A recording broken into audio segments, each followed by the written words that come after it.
What's up, folks? Jeremy Scott Program, episode 6. Clearly, I'm not letting anything go to waste. We don't have the budget for that. I can't just light a bunch of candles for the last episode and then just throw them away at the end. As tempted as I was to walk out into the forest and light all of these and have some kind of Instagram artsy photo shoot, not doing that. The fires in New Brunswick are still going. We're still on fire. The fires in New Brunswick have been burning longer than most millennials' relationships. The province is still burning. You know, they have really short relationships, but then their downstairs burns as long as the province has been burning. We got fires. And the Jeremy Scott Program has over 200 views across all the videos. Not like a single video has broken 100 views yet, but we have over 200 views and over 10 subscribers. Like 11, 10 or 11, around there. It's good. We're doing all right. The Air Canada strike is going strong. As of the moment that I'm filming this, Air Canada is saying that they hope to be off the ground soon, and then the flight attendants are like, cabin crew, whatever you want to say, they're like, we're not going back to work. Screw this. It was interesting for me to learn that not all flight attendants actually sell their underwear on the internet. You know, some of them, that's actually their job, is working on the aircraft. And it turns out that they're not always paid when they're on the ground. They're not being paid. Some of them are more entrepreneurial and decide to sell their fit pictures of their feet, or they sell their underwear to perverts on the internet. And the other ones are just like, I have some self-respect and I'm just going to do my job, and I'd like to be paid to do my job. Totally get that. The Jeremy Scott Program stands behind them more than their own employer does, more than Air Canada, more than their prime minister does. Everybody's kind of waking up, I guess. I don't know. They're not going to wake up, but some people are being like, yeah, this Mark Carney guy. Turns out the Liberals are crooked as well. Surprise, surprise, right? Well, that's where we're at. You know, so Air Canada's going to have to do some image rebuilding, you know, because everybody just loved them before this. I remember back they had this really awesome ad campaign because they were having problems, losing luggage and just being shitty. So then they're like, oh, let's make a really cool marketing campaign, and then that'll rebuild things. And just like most companies, that's probably what they're going to do here. They're not going to pay these flight attendants what the flight attendants want, cabin crew, whatever we're saying here. Yeah, they're not going to pay them what they want. They're just going to spend more money than that on a really fancy campaign. They could get Stevie Nicks on the tarmac and have planes taken off and then just having her singing that really iconic song with a twist. You know, paying you is not what we're gonna do. You can go fuck yourself. Maybe try selling your underwear. That's what they're going to do. They're going to have Stevie Nicks telling the flight attendants to go fuck themselves, because that's what we do in Canada when anybody stands up. I am so sympathetic to this. If you watched the last one, you know that I'm going through an employer struggle right now. I took a job, and then the guy decided that he wasn't going to pay anybody. He had us all doing work, and then when the customers paid him for that work, he said, you can go fuck yourself, guys, and then just spent it on I don't know what. The guy's a lawyer. Fredericton former lawyer Stephen Hill. What a great guy. Big fat piece of shit. Decided he's just not going to pay any of his staff, myself included. I had to make a call into the employment standards people and file a complaint. That's not going to do anything. What I've been told, I can just kiss that pay goodbye. So I get it. I am myself considering on selling my underwear on the internet, but people usually want flight attendants' underwear more than they want comedians with 200 views and 10 subscribers. They don't want my underwear. They want the flight attendants, the young flight attendants' underwear, I might add. So maybe Air Canada's flight attendants aren't. That's not a dig at them. They're struggling right now. I'm sure there's some really pretty Air Canada flight attendants. probably prettier than Stevie Nicks is at this moment. Probably not where I should go with the show at this point, a few minutes in, making jabs at women's appearances. Yeah, so I'm on the job hunt again. It's hard. It's hard. I know with the flight attendants, they're gonna pick at these things out. They don't want to go get a job. When you're 30 years old, this mic is giving me shit. Fucker. Anyways, I'm swearing on this. This one's if it's not copyright, it's gonna be swearing that gets this one turned off. Yeah, nobody wants to hire somebody after they've turned 30. You know, I'm in my mid-30s now. People don't want to give me a job. They're like, there's something wrong with me, right? They're like, why are you starting over? Huh? You've probably made some mistakes.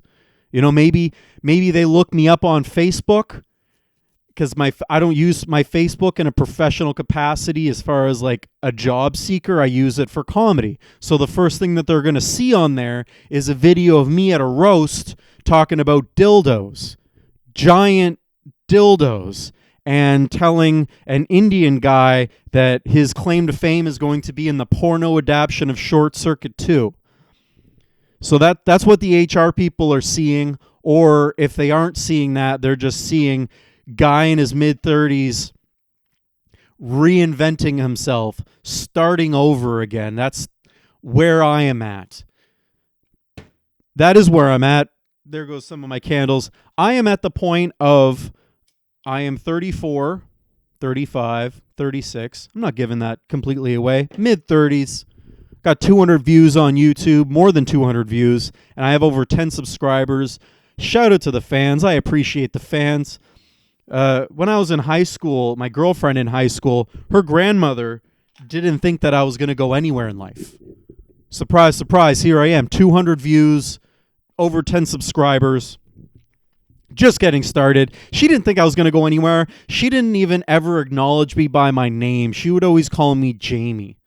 And then when her parents would correct Grandma and be like, his name's Jeremy, and she's like, that's all right. Anyways, Jamie, what are you doing for work? Huh? You working at the grocery store? Oh, yeah, that's good. Good for you, Jamie. It's good to have a job, right, Jamie?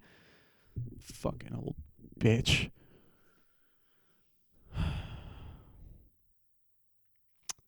My most viewed video was the first video. Almost. It's near. It's a near tie with that and the interview with my good friend Nathan Dimitrov. People see Nathan's face and they're like, we're going to watch this. They see my face on the thumbnail and they're like, we're not going to watch it as much. Actually, my least viewed video is what I personally consider my favorite one at this point. It's the video. It's my third video entitled I Am Jeremy Scott. And in that video, I do a lot of like origin story about myself, talking about my past and some real like key moments in my life. I talk about a near-death experience. I'm not going to get into that in this. If you want to after this video, go back and watch that one. If you want to get to know me, you know, and if you don't, I'll know because I'll see the view count not going up on that video.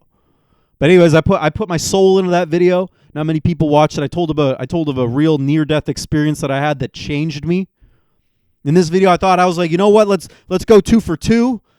Let's talk about another one. And this one's a more recent near-death experience. The last near-death experience I had, if you watch the video and you'll find out, actually really changed my value of life, as most near-death experiences do. I made the decision to stop hanging around with degenerates and I upgraded to lesser degenerates. Now I still hang out with some degenerates, but they're like presentable degenerates versus before they were just like not good at all.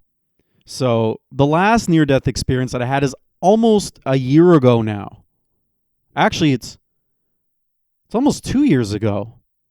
Boy, how the time does fly. No, actually, it was a year ago. My bad. I'm losing track of time here, folks. It was actually like almost a year ago. So in September, late September, early October, I think it was late September, I went to a little island in the middle of the Bay of Fundy, not in the middle, but pretty well, called Graham and Ann Island. And I tell this story a lot in my stand-up.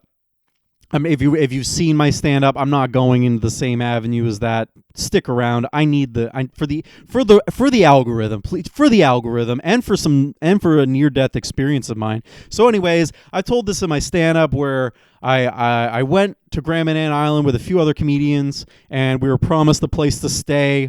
When we got there, we found out that the place to stay was full of bed bugs or some kind of critters. There were little insects all over the bed. I didn't go into the place and discover them myself. I was unpacking the car, and my fellow comedic comrades, they were like, "Hey, we can't stay in here, Jeremy, so don't bother bringing your bags up here." And then I did go in there really quickly and look, and there were these little bug things all over the white sheet. So we're like, okay, I guess we don't have a place to stay. And as we walked outside onto the deck and told the guy who was running the show, hey, we can't stay in there, there's bed bugs in there, do you have another place? And he's like, I don't know. Maybe you guys could find a place to stay. He put it on to us. It wasn't our home. None of us were from there. And as we were having this discussion, I noticed out in the water the last ferry of the night was leaving. So it was very apparent that we were 30 minutes away from doing a show, and we did not have a place to stay afterwards. So I told the other comics, I was just like, guys, I'll figure it out, because they were almost giving up, and I was more concerned with the show going well than I was of my own having a place to stay and sleep. So I'm just like, guys, I'll figure it out. Don't worry about it. And then I just totally put that thought out of my mind and got right back into the idea of putting on a good show, which I bombed. Not bombed, but I didn't do good. It wasn't my best. And throughout the show, I was I'd still kind of remember, I was like, oh no, we don't have a place to stay. I better get drunk, because probably sleeping outside, and I'm I don't really ever sleep outside on the ground sober. I don't do it drunk that often, but I know it's better drunk than sober. So I proceeded to drink a lot.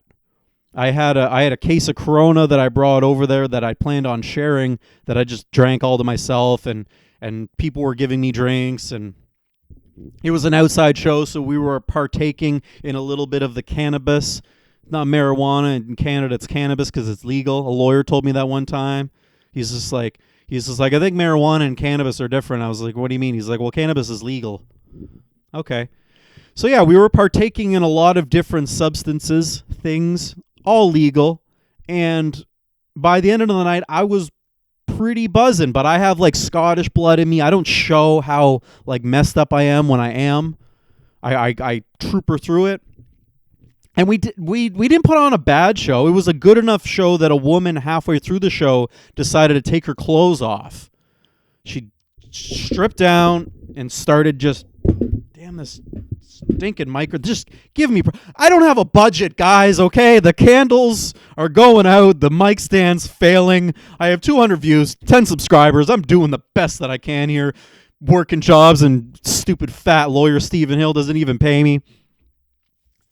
Yeah, so halfway through our show, a woman takes her clothes off, which was the closest that I've ever felt, even at this point, to a rock star. I was like, wow, cool. Would be better if she was attractive, but we'll take what we can get, guys. Hey. So anyway, she put her clothes back on. We finished the show. At this point, I'm really, really drunk. And then I'm like, why not finish it off with one more thing? I go in to get a drink, and the woman just hands me a red amber ale. It's just like, here, no, just have it free. I was like, oh, okay, cool. So, yeah, I have a red amber ale. If you're not an alcohol enthusiast, don't drink a bunch of light stuff and then and a bunch of scotch and heavy things, and then finish your night off with a thick beer. Yeah, don't do that. Bad call. Anyways, so we get off the stage, and then it's starting to come to us. It's like, oh shit, we don't have a place to stay. And my car was really small. Two of us were really tall. One of them, he was a little tattooed, short little baby man. Little baby man, tiny. I could have fit him in the glove box, but then me and the other guy were too tall. Neither of us were going to sleep in the car. So I was like, okay, maybe we're going to have to find a place to stay. And then lo and behold, the woman that took her clothes off, she starts yelling out from the group of people that were left. There's 20 people left And we were all like talking to them, and they're saying, "Good job." Telling my friend, "Good job." The guy who like would do jokes that he would like find on the internet, they would tell him he did a good job, and then they look at me and be like, "Yeah, you did all right too, man." And then this woman's like, "I want Jeremy Scott to give me a lap dance." What?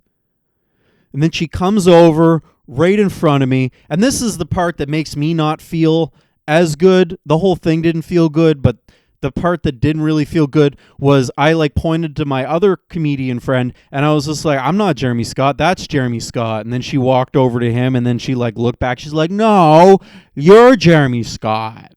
And then she laid down on the floor, took off her clothes down to her bra and her underwear, and just like requested that I give her a lap dance. And I just, I went there to do jokes. I want to be a comedian. I want to have a podcast that gets more than 200 views and more than 10 subscribers, and I want to be a comedian that gets laughs. And after the show, people say, "Hey man, you were really funny. Hey, would you like a place to stay afterwards? We heard you don't have a place to stay." Not, "Hey, would you give me a lap dance?" She didn't even say that I was funny. She just went to requesting a lap dance from me. Very demeaning. Very demeaning. Whatever. So I like look at her like she's a disgusting animal, because that's what she looked like to me. Just a disgusting animal. Not attractive, drunk, laying on the ground. This isn't even a slight, like if you're a woman and you're not attractive, but you're like, you have self-respect, cool. Not like this woman who's like in front of a bunch of people that she knows. It's a small little town, so everybody there knows her. She's named after a very large car. That's as far as I'm going to go with that. I don't dox people except for Stephen Hill, the piece of shit fat lawyer on the show. So she's laying there, wants a lap dance. I'm looking at her like she's a disgusting animal named after a giant car. And then I look over at my friends and I expect them to like look at me like, "Man, what is this?" Except they're looking at me like, "This is our chance at a place to stay, man. And you're screwing the whole thing up, dude. You're screwing the whole thing up." And then she gets up, she's upset, she's putting on her clothes. People are looking at me like, "Oh, you weren't even like hilarious, and you don't give the big ugly lady a lap dance. You're useless." I felt very personally judged and attacked. And also my friends, I felt like I was letting them down because I told them I was going to find them a place to stay, and then I didn't do that at that point. So I did the best thing that I could and improvised the situation. I kind of grabbed her by the shoulder. I was like, "No. I thought you were joking. No. Yeah, I'll give you a lap dance. Yeah, no, I come here to do jokes, and I try to I write material and work it out in open mics and drive places and don't get paid any money. And then when I come to do a show where I'm not really being paid a lot of money and then I don't have a place to stay afterwards, yeah, I'll give you a lap dance." So I put her down on the floor consensually. She was consenting. She was totally with that. And then she's like, "All right." Then she lays there, and then I don't know how to give a lap dance because I spent the past year before that learning how to do stand-up comedy. So yeah, I gave her a terrible lap dance and people laughed, and then she got up and she was like upset, and then she told me I wasn't very funny. She said, "You're not very funny and you suck at giving a lap dance." She said that I clearly did not watch the show Magic Mike. No guy you want to have a lap dance from watched the movie Magic Mike. Fucking fat bitch named Lincoln. Whatever. Said I wasn't going to dox anybody. I'm doxing. We're doxing here. This is the Dox Scott program. So anyways, moral of the story is, I go over there, I'm giving lap dances for a place to stay, and then I ended up having to sleep outside. Now this is where I come back to like the fact that I have like Scottish blood in me. When I'm drinking and going, I'm strong, I'm robust, but then as soon as the noise goes away and I lay down, it all hits me at once like a freight train. I know many many of you listening probably have the same kind of thing. When you're drinking, you're out and you're blah, blah, blah, blah, blah, blah. No, I won't give you a lap dance. Oh, okay, I'll give you a lap dance. And then you get in the quiet, and then it just feels like you're on a roller coaster or a boat, but not like a fun boat, because some boats you can sleep in. This, I'm outside. I'm laying upstairs on this balcony behind the venue, and I just start throwing up. I throw up everywhere. Like, I throw up on the deck. I throw up off the deck. I threw up on the bench that I was laying on, so then I had to just lay on the floor. And then it started getting cold because it was the fall, and in the middle of the Bay of Fundy, it gets cold. And that's what people told us when we were telling them we didn't have a place to stay, and they're like, oh, it gets cold outside at night. None of them are offering us a place to stay. They're just like, yeah, it gets cold outside. Yeah, no, it gets wet and cold. So good luck with that, they said. And you suck at giving a lap dance, Jeremy. So anyways, I'm laying on the ground. I'm cold. I vomited a lot of places. And every time I'd vomit, I'd have to roll away from it because I don't want to lay in my own vomit. So then eventually I say to my comedian friends who aren't as messed up as me, and they're just sitting there talking. And I was like, hey, can you give me my sleeping bag? So they bring me my sleeping bag. I get into the sleeping bag, and still I kept having these bouts of throwing up. I kept throwing up and then having to roll away from the throw up. I'm pretty sure there was a bit of throw up on the outside of my sleeping bag, but I was very careful to not throw up within the sleeping bag, which is a common story about me now, is that I slept in a sleeping bag full of vomit. No, I just vomited everywhere but inside the sleeping bag. Just clarifying that right now. I did not sleep in a sleeping bag full of vomit.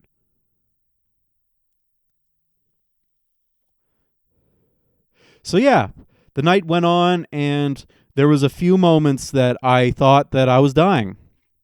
I could feel my fingers and my hands and my arms and my toes and my feet and my legs going numb. Like that tingly feeling you get when you sit on the toilet on like Instagram too long and then your feet start to fall asleep. Maybe that doesn't happen to you. Maybe you're healthy.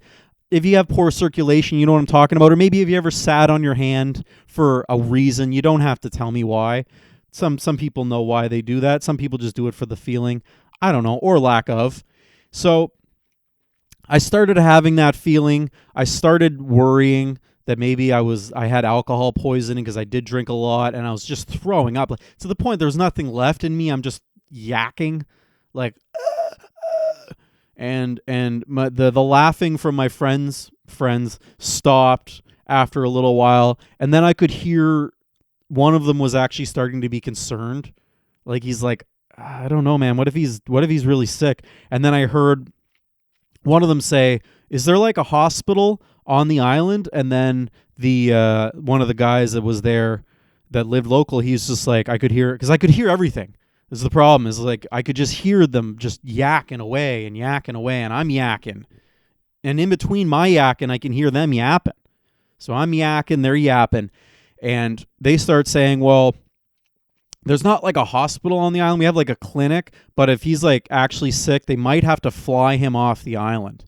And they were like, oh, there's a plane? They're like, yeah, they got like a little airfield and a little plane. And they're like, yeah, but if he throws up in the plane, they're going to charge him $200. And then that's when my mind's starting to be like, there's an option to leave, and it's only $200 if I throw up in the plane?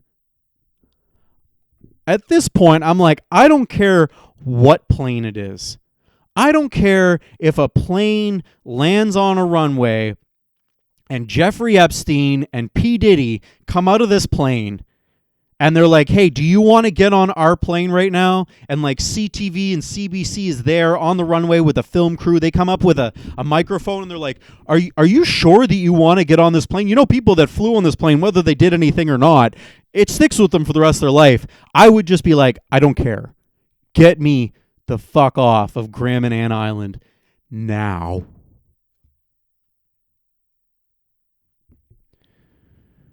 Yeah, she used to call me Jamie, said I wouldn't amount to anything.